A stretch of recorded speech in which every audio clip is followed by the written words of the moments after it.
Sejam bem-vindos a mais um vídeo do projeto Videotrilhas. Eu sou o professor Barão, do Instituto Federal de São Paulo, do Laboratório Integrado de Biologia. Professor Jairo, e a gente tem hoje como convidado o professor Narciso Félix, aqui de Salesópolis.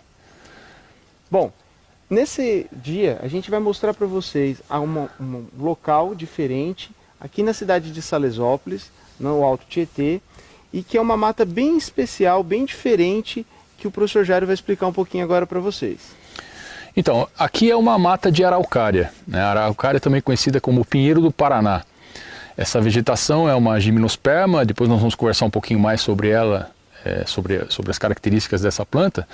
Mas a mata de araucária, ela, segundo o professor Aziz Absader, né, que é um grande geógrafo aqui do Brasil, já falecido, ele fala que é uma fitofisionomia da Mata Atlântica, ou seja, é uma mata que está encravada na Mata Atlântica. Ela é uma mata de característica subtropical e que suporta muito a temperaturas baixas. A altitude média dessa vegetação é de 500 a 1.300 metros. Nós olhamos no altímetro aqui, nós estamos a aproximadamente 790 metros de altitude. Agora, o mais interessante é que na cidade de Salesópolis não existe mata de araucária. Eles vão perguntar, mas então como é que vocês estão numa, né? Então por isso que nós pedimos para o professor Narciso, entre outras coisas, explicar para a gente um pouquinho por que essa mata de araucária está aqui, né? De onde vem isso? Por que ela surge nesse espaço? Professor? Essa mata ela foi colocada aqui, foi plantada aqui para fornecer material para uma indústria de fósforo, de palito de fósforo, a Fiat Lux. Então aqui era uma área particular, era uma fazenda da Fiat Lux, como era chamada antigamente. Para fazer a represa de Ponte Nova, foi necessário desapropriar essa área. Então a Fiat Lux se retirou e a araucária ficou formando essa fitofisionomia, que hoje faz parte de um parque municipal. É o Parque do Pinheirinho, de Salesópolis. É um parque que tem o nome de parque, portanto deveria ser preservado, fiscalizado, mas não é. As pessoas vêm livremente aqui e isso tem afetado toda essa área. Constantemente é colocado fogo nessa área, né? Todo ano são feitas queimadas e isso impede que araucárias novas se desenvolvam. Então a gente não vê a araucária nova, não vê a recuperação dessa área. Os troncos todos queimados, o solo já bem fraco, esturricado, a gente vê pela planta que tem aqui, né, a barba de bode, o sapé, que são plantas de solos já queimados, ácidos. E não há uma sucessão possível, que a gente não enxerga uma possibilidade de uma sucessão para a recuperação da área aqui, porque a ação das pessoas impede isso. E que é uma pena, né? Porque, veja, a mata de araucária, originalmente, ela é da região sul e tem um pouco no sudeste também, em algumas regiões de São Paulo, como, por exemplo, Campos do Jordão, né, a Serra da Mantiqueira. Aqui mesmo, né, Jairo, na Serra do Mar a gente encontra araucárias. Não se sabe ao certo como elas chegaram lá, mas dentro da mata, digamos assim, fechada, nós encontramos araucária. Para alguns são os índios que trouxeram, né, espalharam ali na trilha, mas ainda tem.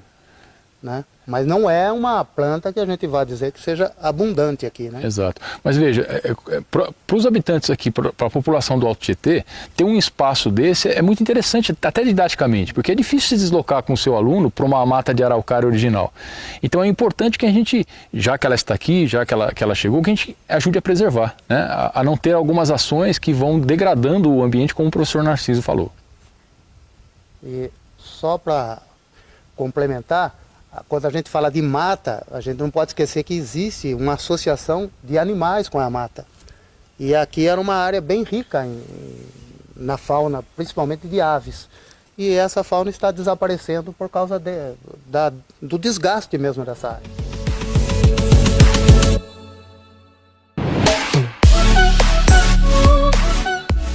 Se a gente olhar a casca da planta, aparentemente ela está firme, né? E essa planta aqui teria condições de se recuperar. Mas, olhando nessa área, a gente vê que por baixo da casca já existe ação de cupins, de fungos, né? E outros organismos que fazem a decomposição. Então isso inviabiliza a recuperação da madeira araucária. Depois vocês vão verificar que durante toda a tomada vocês não vão ver nenhuma araucária jovem. Elas não conseguem se estabelecer mais.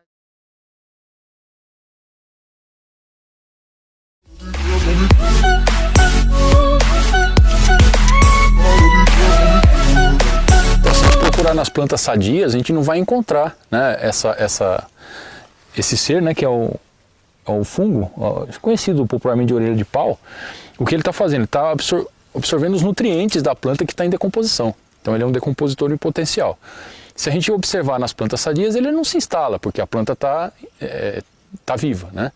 Então, se a gente andar aqui, infelizmente, por essa mata, a gente vai encontrar vários fungos se desenvolvendo nessas plantas que já morreram.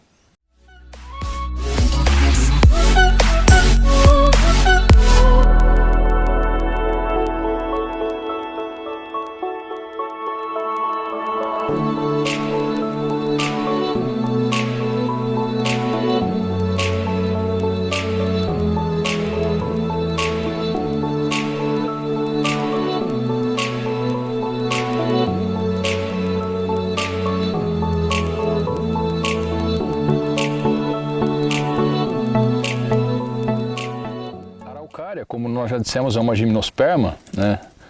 Gimno em grego significa nua, então são plantas que têm as sementes nuas, elas não formam frutos.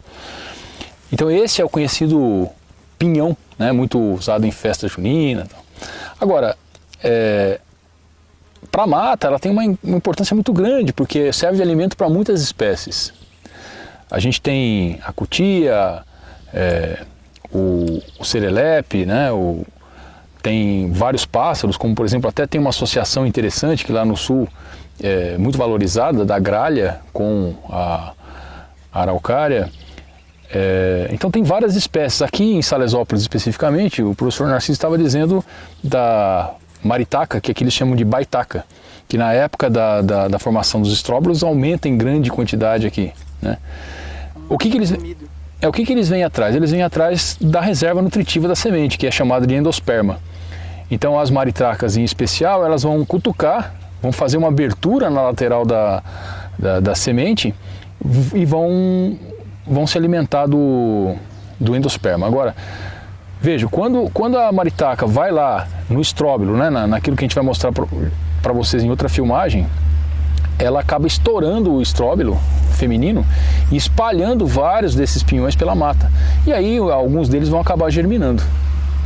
Por isso essa interação da planta com os animais é muito importante.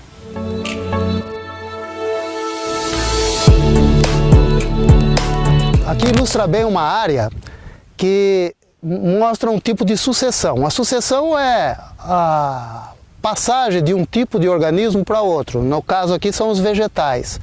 Então uma área, quando é degradada, ela deixa um espaço aberto para retomada da vegetação, se for possível fazer isso. Então a gente começa com plantas pioneiras, que são plantas como essas daqui, a vassoura, a jurubeba, né? O capim, vários tipos de capins, alguns nativos, outros não. E eles vão sendo sucedidos por plantas que necessitam de um solo mais preservado, mais coberto. Uma planta muito característica de sucessão é essa daqui, a embaúba. É uma planta que a gente encontra muito nas margens de matas secundárias. E depois vem plantas mais resistentes, como a aroeira, por exemplo. Agora, o que caracteriza uma área degradada que está tentando se recuperar? É a formação onde nós encontramos praticamente um tipo só ou pouca variedade de árvores mais desenvolvidas. Então, para uma sucessão ser bem sucedida, se estabelecer, seria necessário de 30, 40 anos ou mais. Uma sucessão como essa daqui, ela está sempre correndo o risco de voltar a estaca zero pela ação do homem.